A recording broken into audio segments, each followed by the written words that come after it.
Le monde qui nous entoure change rapidement et la technologie est le moteur de ces changements. Les clients disposent d'un nombre croissant de possibilités pour contacter ceux avec lesquels ils font des affaires. Des affaires qui doivent être accessibles 24 heures sur 24, 7 jours sur 7 et fournir un service pertinent, de qualité et personnel. Cela vaut pour toutes les entreprises commerciales, y compris les banques. Les innovateurs numériques comme Spotify et Netflix sont à l'avant-garde de ces développements quand il s'agit d'adapter sur mesure leurs services aux besoins du client.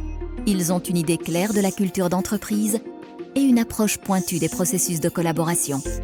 Ils croient fermement en la méthodologie appelée Agile. Pour ING, ils constituent des sources importantes d'inspiration pour élaborer un nouveau mode de collaboration, un nouveau niveau de service aux clients.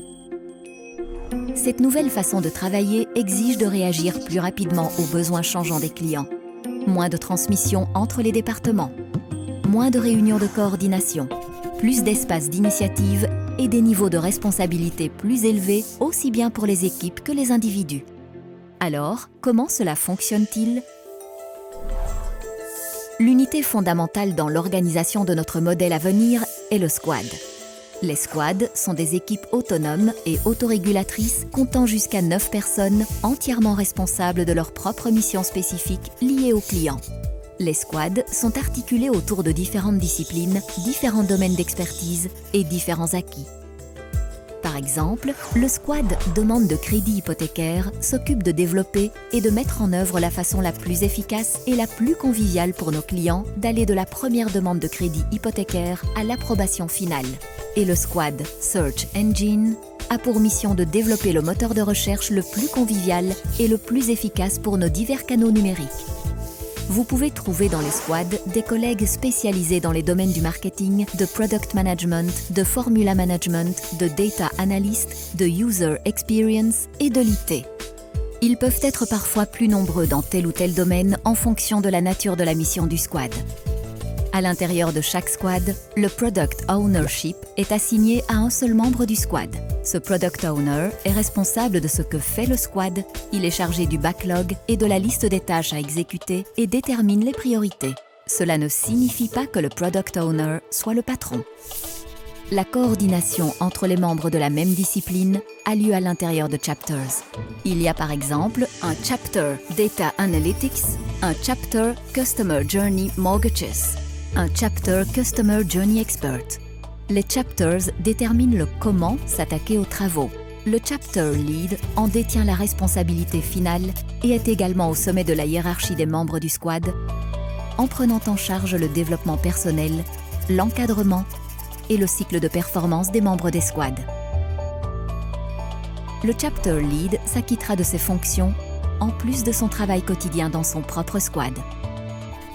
Mais si les squads sont autonomes et autogérés, comment pouvons-nous assurer la coordination entre ces squads ? C'est là qu'interviennent les tribes. Une tribe est un groupe de squads ayant des missions interconnectées. Il existe une tribe Private Banking, une tribe Mortgage Services, etc. En règle générale, une tribe compte moins de 150 personnes, coordonnée par le tribe lead qui, bien que n'étant pas le patron traditionnel de tous les membres de la tribe, veille à ce que l'expertise et la vision soient partagées, fixe les priorités et alloue les budgets disponibles. Le tribe lead est également l'interface avec d'autres tribes. Et c'est tout. Ou presque. Il existe encore un rôle essentiel, celui de Agile Coach, la personne qui encadre les individus et les squads et qui les aide à se développer et à prospérer. Voici, en bref, comment la plus grande partie de ING fonctionnera à l'avenir. La plus grande partie n'est pas l'entièreté. L'approche agile implique une certaine flexibilité à s'adapter aux besoins du moment.